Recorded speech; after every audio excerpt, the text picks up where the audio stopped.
In performing side veneer grafting, you will need to prepare the following: a grafting knife, a grafting tape or any available plastic tie, a rootstock, plastic, and a scion. First, identify the active growth part of the plant. This is mostly found in the center of the stem and has a clash of color green and brown. It is the matured part of the plant that is capable for this method. Use this part for the union. Make a slanting cut in the base of the scion.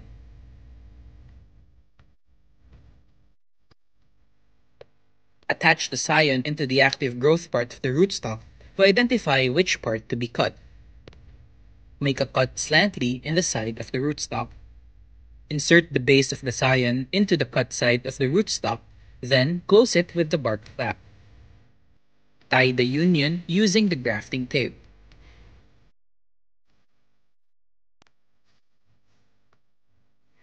Then, cover the scion and the grafted part with plastic to prevent release of moisture. Wait for several days until the union is successful. If so, you may remove the plastic and the grafting tape.